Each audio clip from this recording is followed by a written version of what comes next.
Good morning students. आज हम chapter number 7 start करेंगे which is known as urban administration, जो कि आपकी बुक बी के पॉलिटिकल एंड सोशल लाइफ का चैप्टर है, पेज नंबर 114। ओके, इस चैप्टर में अभी तक हमने जो लास्ट चैप्टर पढ़ा था उसमें हमने रूरल एडमिनिस्ट्रेशन पढ़ा था, जिसमें हमने ये पढ़ा था कि गांव में कौन कौन सी एडमिनिस्ट्रेटिव बॉडीज होती हैं, जिसमें हमने तहसीलदार के बारे में जाना। इसके साथ साथ हमने पटवारी के बारे में जाना। पुलिस स्टेशन में जो उस पुलिस स्टेशन का जो हेड होता है उसको हम station head master, station head officer के नाम से जानते हैं, SHO के नाम से जानते हैं। इस चैप्टर में हम बेसिकली अर्बन एडमिनिस्ट्रेशन के बारे में जाना कि सिटीज़ में कौन कौन से वेरियस डिपार्टमेंट्स होते हैं या कौन कौन से वेरियस एडमिनिस्ट्रेटिव बॉडी होती है जो कि वहाँ पे गवर्न करती है। Okay, So, what are the basic public facility essential to us? Cities में कौन कौन सी बेसिक पब्लिक फैसिलिटीज होती है जिस पर ध्यान दिया जाता है। ओके, अब क्या होता है कि सिटी जो है बहुत बड़ी होती है, तो वहां पर एक बॉडी या एक पर्सन या एक एडमिनिस्ट्रेटिव बॉडी सब कुछ नहीं कर सकती। ओके, तो वहां पर डिफरेंट बॉडीज होती है, लाइक इलेक्ट्रिसिटी बोर्ड अलग होता है, वाटर सप्लाई बोर्ड अलग होता है। वहाँ पर आपका इलेक्ट्रिसिटी बोर्ड हो गया, वाटर सप्लाई बोर्ड अलग हो गया, आपके जो कचरा जो गार्बेज होता है वो उठाने के लिए अलग डिपार्टमेंट रहता है। So they have various departments. Education के अलग डिपार्टमेंट होगा, आपके हेल्थ के अलग डिपार्टमेंट्स होगा। सो सिटीज एक्चुअली बहुत बड़ी होती हैं और उनको एक ही पर्सन या एक ही एडमिनिस्ट्रेटिव बॉडी गवर्न करे पॉसिबल नहीं होता है। सो उनको वेरियस डिपार्टमेंट में बांट दिया जाता है। Okay, amenities such as water, electricity, health, education and sanitation that are important to sustain and lead comfortable life are the basic public facilities. अब basic public facilities में कौन कौन सी चीजें आती है? एक तो वाटर सप्लाई हो गया, इलेक्ट्रिसिटी हो गया, हेल्थ हो गया यानी हॉस्पिटल्स वगैरह, एजुकेशन हो गया, सैनिटेशन है जो प्रॉपर जो साफ सफाई रखना, ये सारे इम्पॉर्टेंट हो गए आज के तारीख में इम्पॉर्टेंट पार्ट हो गए हैं अगर एक पर्सन को एक हेल्थियर और एक कंफर्टेबल लाइफ अगर सस्टेन करनी है। Okay, These are fundamental requirements to lead a dignified life. This facility is provided by the urban administrative bodies in the city. Okay, अब ये fundamental requirements हैं, essential requirements है। Okay, अब ये facilities urban administrative bodies provide करती हैं। Okay, cities में। So what are the urban administrative bodies? Okay, कौन कौन सी अर्बन एडमिनिस्ट्रेटिव बॉडीज रहती हैं, मतलब सिटीज में कौन कौन सी ऐसी एडमिनिस्ट्रेटिव बॉडीज रहती हैं, इस टॉपिक में हम ये समझेंगे। Like panchayat institution that administer and provide basic amenities in rural areas. Municipal council and municipal corporation provide the basic amenities in the urban areas. अब क्या होता है कि जैसे लाइक आपके इन विलेज क्या होता है कि पंचायत होती हैं जो कि इन सब चीजों का ध्यान रखती हैं। सेम वैसी ही जो हमने जो पढ़ी के जो बेसिक एम्यूनिटीज हैं, लाइक वाटर हो गया, इलेक्ट्रिसिटी हो गई, हेल्थ हो गया, एजुकेशन हो गया, सैनिटेशन हो गया, ये सब का ध्यान रखना वहां पर कौन सी बॉडी रखती है? उसको हम म्युनिसिपल कॉर्पोरेशन या फिर म्युनिसिपल काउंसिल बोलते हैं। ओके, ये दो नाम है। ओके, या तो हम उसको म्युनिसिपल काउंसिल या फिर म्युनिसिपल कॉर्पोरेशन बोलते हैं। Okay, people in rural areas mainly depend on agriculture for livelihood, but people in cities depend on industries, trade and service activities. अब जो गांव में या जो रूरल एरियाज होते हैं वहां पर जो पीपल्स होते हैं वो डिपेंडेंट अलग मीन्स सिर्फ एग्रीकल्चर जो उनका जो बेसिक ऑक्यूपेशन है, जो ज़्यादा से ज़्यादा इंसानों का जो ऑक्यूपेशन है जिससे वो कमाते हैं वो एग्रीकल्चर है। बट लेकिन सिटीज़ में एग्रीकल्चर पे डिपेंडेंट नहीं रहते, वहाँ पे जॉब्स करनी रहती है, सर्विस सेक्टर्स पे जाना पड़ता है, तो कुछ लोग बिजनेस करते हैं। तो सबके वहाँ पर अलग अलग जो ऑक्यूपेशन एक्टिविटीज़ हैं, कुछ इंडस्ट्रीज में एज ए वर्कर वर्क करते हैं। The population of urban area is much greater than that of village. अब पॉपुलेशन यानी कि जनसंख्या है ना, द नंबर ऑफ पीपल्स जो रिसाइड करते हैं सिटीज में वो ज्यादा है as compare to urban cities.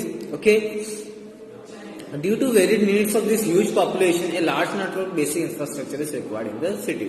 अब सिंस पॉपुलेशन हाई है तो हमें एक लार्ज नेटवर्क की रिक्वायरमेंट होती है जो कि इन बेसिक एम्यूनिटीज या जो रिक्वायरमेंट होती है सिटीज में उनका वो ख्याल रखे। Cities have different types of administrative bodies to meet this requirement. For instance, small urban areas are governed by municipal councils, where large urban areas are governed by municipal corporation. Okay, cities में different type से administrative bodies होती है जो कि अलग अलग department संभालती हैं। अब जैसे क्या होता है, जैसे हमने 2 वर्ड पढ़े थे, या जो लाइक सिटीज में अर्बन रूरल एरियाज में पंचायत होती है, वैसे अगर हम सिटीज में देखते हैं तो या तो म्यूनिसिपल कॉर्पोरेशन होता है या फिर म्यूनिसिपल काउंसिल होता है। अब डिपेंड करता है वहां का एरिया। अगर सिटी ज्यादा बड़ी नहीं है, छोटी है, तो वहां पे म्यूनिसिपल काउंसिल कहा जाता है उस एडमिनिस्ट्रेटिव बॉडी को। और अगर सिटी बहुत ज्यादा बड़ी है तो उसे वहां पर जो एडमिनिस्ट्रेटिव बॉडी रहती है उसको म्युनिसिपल कॉर्पोरेशन कहते हैं। Okay, the state decides the type of administration required for the urban area based on factors such as population of the area, the density of the population, the revenue generated for local administration and the economic importance of the area। और ये decide कौन करता है कि इस particular city में municipal council रहेगी या इस पर्टिकुलर सिटी में म्युनिसिपल कॉर्पोरेशन की रिक्वायरमेंट है, वो करता है स्टेट गवर्नमेंट डिसाइड करती है। जो गवर्नमेंट है हमारी वो डिसाइड करती है कि यहाँ पर हमें म्युनिसिपल काउंसिल से काम चलाना पड़ेगा या म्युनिसिपल कॉर्पोरेशन की रिक्वायरमेंट है। अब वो कैसे देखते हैं, सबसे पहले वहां उस एरिया की पॉपुलेशन देखते हैं कि कितनी जनसंख्या है, कितना रिवेन्यू चाहिए रहेगा हमें अपने जो एम्प्लॉयज हैं उनको देने के लिए। इसके साथ साथ कौन जो कितनी जो रिवेन्यू जनरेट हो रहा है वहाँ पे कितना रिवेन्यू जनरेट होगा, कितना टैक्सेस, कितना टाइप के टैक्सेस पे करेंगे वहाँ की जनता, जब जाके हम उनकी सैलरी दे पाएंगे नहीं दे पाएंगे। तो उस हिसाब से सब चीजें माइंड में रख के ही गवर्नमेंट डिसाइड करती है कि आइदर इट्स म्युनिसिपल काउंसिल या म्युनिसिपल कॉर्पोरेशन।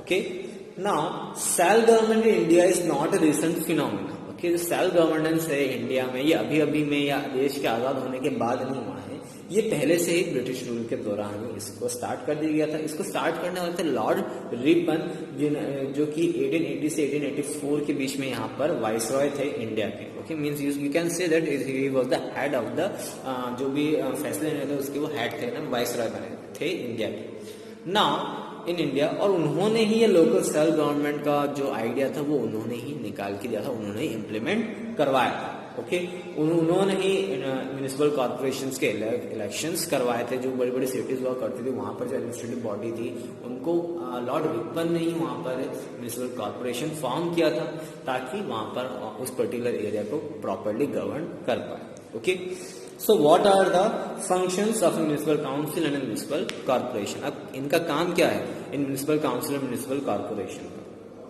सबसे पहले इनको ये ध्यान रखना रहता है कि प्रॉपर वाटर सप्लाई हो शहर में। दूसरा होता है कि जो रोड्स हैं, मार्केट्स हैं, उनकी साफ सफाई करवाना। फिर उसके बाद में गार्बेज को डिस्पोज करवाना, मतलब घरों से कैसे गार्बेज उठाना है और फिर उसको कहाँ जाके डिस्पोज करना है, और उस वेस्ट से हम क्या अच्छा कर सकते हैं, उस वेस्ट को हम रिसाइकल कर सकते हैं, उससे हम क्या फायदा कर सकते हैं, मतलब क्या हम क्या यूज ले सकते हैं उस वेस्ट प्रोडक्ट का, ये मैनेज करना। फोर्थ हो गया construction of road and buildings. जहां जहां भी रिक्वायरमेंट होती है कि रोड्स बनाए जाए वहां पे वो रोड्स बनवाते हैं। जो भी गवर्नमेंट बिल्डिंग्स बनाने की जरूरत पड़ती है, शॉपिंग कॉम्प्लेक्स बनाने की जरूरत पड़ती है, तो वो सब असाइन कौन करता है? म्युनिसिपल कॉर्पोरेशन या म्युनिसिपल काउंसिल। फिर arrangement and maintenance of street lights. जो आप स्ट्रीट लाइट देखते हो उन सिटीज में, उनको अरेंज करना कि कहाँ कहाँ पे लगेंगी, कहाँ ज्यादा रिक्वायरमेंट है और वो प्रॉपरली जल रही है नहीं जल रही है, उसको मेंटेन करके रखना, कुछ खराबी आती है तो उसको सुधरवाना। ये सब म्युनिसिपल कॉर्पोरेशन के अंडर में आता है। उसके साथ साथ improvement in the living condition in the slum. और जो स्लम एरियाज है जहाँ पर मतलब छोटी छोटी झुग्गी झोपड़ियाँ बनी हुई रहती है, वहाँ पर क्या इम्प्रूवमेंट लाया जाए कि उनकी लाइफ में प्रॉपर खाना, जो गंदगी होती है वहाँ पे उसको कैसे साफ किया जाए ताकि वो लोग भी अच्छे से रह पाए।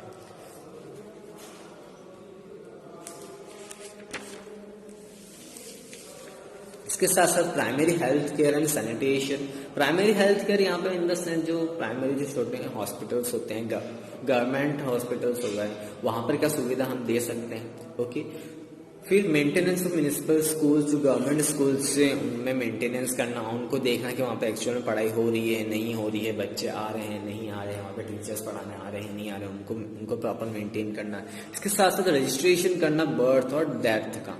इसका मतलब होता है कि कोई बच्चा अगर जन्मा है तो उसका रजिस्ट्रेशन करवाना मीन्स हमें ही मीन्स ये तो हम जो पीपल्स हैं वो पर्टिकुलर एरिया की, वो उनकी जिम्मेदारी होती है कि हमें उनको इन्फॉर्म करना रहता है। फिर वो एक बर्थ सर्टिफिकेट इशू करते हैं जो कि काफ़ी काम आता है। इसके साथ साथ कोई पर्सन किसी की डेथ होती है तो उसको भी वो रजिस्टर करते हैं और डेथ सर्टिफिकेट इशू करते हैं। फिर इम्यूनाइजेशन प्रोग्राम्स। अब इम्यूनाइजेशन प्रोग्राम्स का मतलब ये होता है जो समय समय पे जो टीकाकरण होते हैं, like government primary health centre में, चाहे वो पोलियो का हो गया हो या बच्चों को जो वेरियस इंजेक्शंस लगने होते हैं या कोई नई बीमारी आ जाती है तो उसकी वजह से जो इंजेक्शंस हो गया, दवाई होगी जो प्रोवाइड की जाती है उसका ध्यान रखना। इसके साथ साथ मेंटेनेंस ऑफ पार्क और गार्डन, जो पार्क्स और गार्डन वेरियस गार्डन सब बनाते हैं उसको प्रॉपर मेंटेन, साफ सफाई रखना, इसका ये सारी रिस्पॉन्सिबिलिटीज रहती है म्युनिसिपल कॉर्पोरेशन या फिर म्युनिसिपल काउंसिल के अंडर में। The responsibilities are assigned to the different department of the municipal council and corporation. Okay, अब जो ये रिस्पॉन्सिबिलिटी से सिर्फ अकेला म्युनिसिपल काउंसिल या म्युनिसिपल कॉर्पोरेशन नहीं लेते हैं, इन्होंने अपने डिफरेंट डिपार्टमेंट डिवाइड कर रखे हैं। लाइक वाटर डिपार्टमेंट अलग रहता है तो वाटर से रिलेटेड जो भी प्रॉब्लम आती है वो उसको हैंडल करता है। गार्बेज कलेक्शन डिपार्टमेंट अलग होता है, जितना भी कचरा हो गया, गार्बेज हो गया, डिस्पोज करना हो या उसको मैनेज करना, वो सारा काम गार्बेज कलेक्शन डिपार्टमेंट का हो गया। इलेक्ट्रिसिटी डिपार्टमेंट अलग बना हुआ है। सैनिटाइजेशन डिपार्टमेंट वो अलग बना हुआ है, साफ सफाई से रिलेटेड, है ना, जो स्ट्रीट्स को, मार्केट्स को साफ करते हैं, उनका सबके इनके अलग अलग डिपार्टमेंट बने हुए हैं।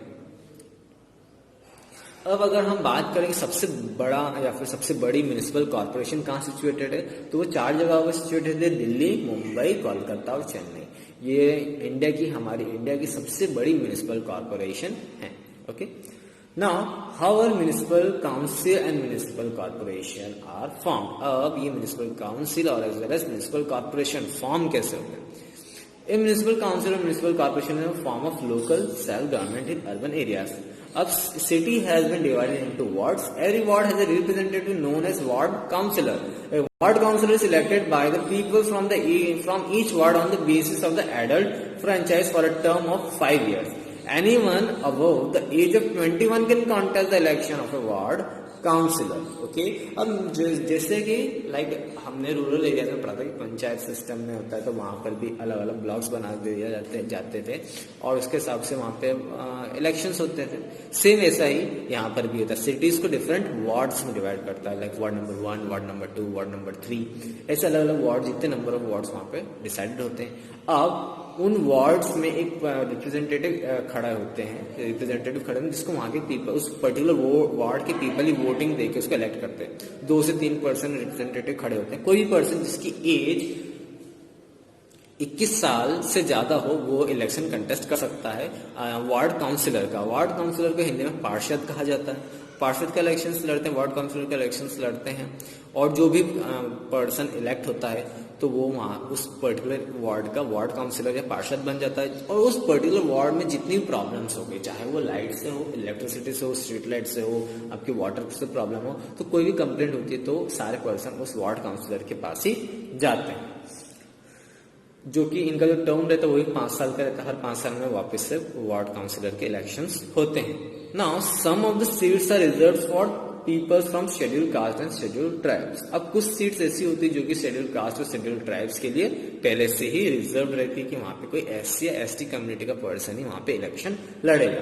ना 1/3 of the seats are reserve for the women और 33% सीट जो होती है वो एक वुमेन कैंडिडेट्स की, केवल वहां पे वुमेन या फिर महिला ही केवल वहां पर जो फीमेल कैंडिडेट है वो ही वहां पर चुनाव लड़ सकती है।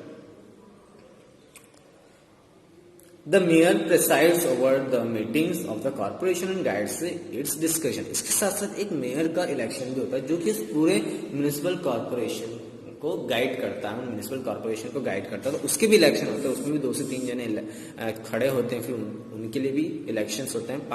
वार्ड काउंसिलर के साथ साथ उनके भी इलेक्शन होते हैं, फिर उनको इलेक्ट करना होता है। और हाँ, मेयर के लिए सभी वार्ड के पीपल्स वोट कर सकते हैं। लाइक वार्ड का पार्षद के लिए केवल पर्टिकुलर लाइक वार्ड नंबर 1 में जो रिप्रेजेंटेटिव खड़ा हुआ है तो उसको केवल वार्ड नंबर 1 के ही पीपल्स वोट करेंगे उस वार्ड काउंसिलर के लिए, पार्षद के लिए। पर मेयर के लिए जितने भी वार्ड्स बने हुए हैं सिटी में, वो सब वार्ड जो जितने पर्सन से रिसाइड करते हैं वार्ड्स पे, वो अपने मेयर को इलेक्ट करते हैं। वो मेयर जो है वो गाइड करता है, मीटिंग्स लेता है म्युनिसिपल काउंसिल्स की और उनसे डिस्कस करता है कि हम क्या बेहतर कर सकते हैं, क्या हम बेहतर और हो सकता है. Okay, the mayor presides over the meetings of the corporation and guides the discussion. A deputy mayor is also elected to look after the function of the mayor in his or her absence. इसके साथ साथ एक mayor के साथ साथ deputy मतलब उप mayor भी इलेक्ट किया जाता है, ताकि इन केस अगर वो एब्सेंस हो गया, मतलब उसको बीमार पड़ गया या कहीं बाहर चला गया, तो उसके एब्सेंस में वो चार्ज ले लेता है उस सिटी का. वापस आएगा वो मेयर, तो वापस से वो डेप्यूटी जो मेयर है वापस से वो अपनी जो पावर से वो वापस से रिगेन कर लेगा और वापस से वो रूल करने लग जाएगा. Now, municipal corporation also have an administrative staff and commissioner who is appointed by the government to look after the functioning of the municipal government.